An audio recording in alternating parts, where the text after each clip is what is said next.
सभी गायत्री परिवार के परिजन अपने परिवार वालों से मिलने का जो मौका होता है उनमें ये पर्व महापर्व गायत्री जयंती का है। हमारे गुरुदेव पंडित श्रीराम शर्मा आचार्य जी, जिन्होंने अपनी सारी उम्मीदें लगा करके और पूरी तप की शक्ति लगा करके एक बहुत ही सुंदर, बहुत ही प्यारा परिवार बनाया, जिसे हम लोग गायत्री परिवार के नाम से जानते हैं, जिसे हम गायत्री परिवार कहते हैं। गुरुदेव कहते हैं कि मेरा और कोई खुद का परिवार नहीं है, जो भी है मेरे जितने भी परिजन है वही मेरा परिवार है, उन्हीं में मेरे बेटे बेटी हैं, हम सब उनके बच्चे हैं। वो हमसे बहुत सारी उम्मीदें, बहुत सारी आशाएं रखते हुए उन्होंने बहुत बड़ा, बहुत अच्छा परिवार बनाया और जिसे हम गायत्री परिवार कहते हैं। ये गायत्री परिवार एक बहुत ही प्यारा लहलहाता हुआ ऐसा विशाल वृक्ष है जिसमें आपको जानकर के ये आश्चर्य होगा कि इतना अच्छा, इतना विशाल परिवार, इतना विशाल वट वृक्ष जो है गायत्री परिवार, इसमें हम लोगों की क्या क्या भूमिकाएं हैं हम सबको पता है। पर एक बार मैं अपनी संतुष्टि के लिए आपको याद दिला दूं कि ये जो गायत्री परिवार रूपी विशाल वृक्ष है, इसमें हम जो एक तना, मजबूत तने के रूप में जिसको हम माने, उसको हम हमारे वरिष्ठ परिजनों को देख सकते हैं। जो भी हमारे ऊपर वरिष्ठ लोगों का हाथ है, ये वो मजबूत तना है जिसने इस गायत्री परिवार रूपी विशाल वृक्ष को संभाले रखा है। अगर ये तना ना हो तो गायत्री परिवार का जो वृक्ष है वो लहलहा नहीं सकता।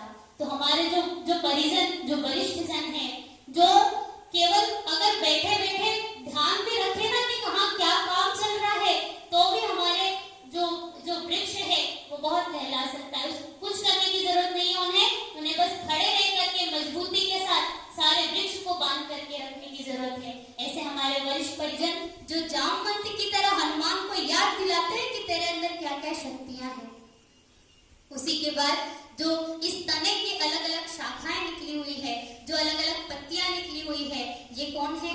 ये हम आप जैसे परिजन हैं, जो क्या करते हैं, उन वरिष्ठ लोगों के नीचे आकर के उनके संरक्षण में हम लोग काम करते हैं। तो हम उन पत्तियों की, उन शाखाओं की तरह है जो क्या करती है, अपना काम करती है। पत्तियों का काम क्या होता है?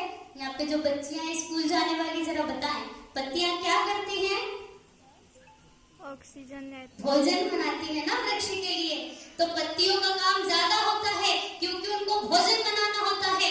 हम सभी उस वृक्ष की पत्तियां हैं, हमें मेहनत करनी होगी इस गायत्री परिवार रूपी वृक्ष को मजबूती से बनाए रखने के लिए, उसे पोषण देने के लिए हमें मेहनत करनी होगी, हमें कार्य करना होगा। तना अपनी जगह हमें मजबूती दे रहा है, लेकिन अपना भरण पोषण, इस परिवार का पालन पोषण करने के लिए मेहनत किसको करनी होगी? हम युवा वर्ग के लोगों को करनी होगी। तभी क्या होगा, उन पत्तियों से भोजन पा करके इस गायत्री परिवार रूपी वृक्ष पे मीठे मीठे फल लगेंगे। और वो मीठे मीठे फल कौन है?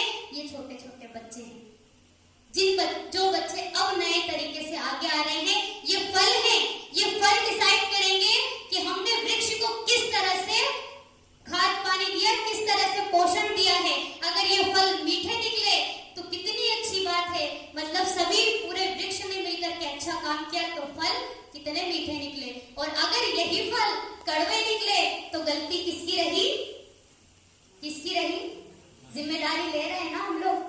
कहीं ना कहीं तने से गलती हुई है या पत्तियों से, शाखाओं से गलती हुई है, तो ये फल मीठे नहीं निकल पाए।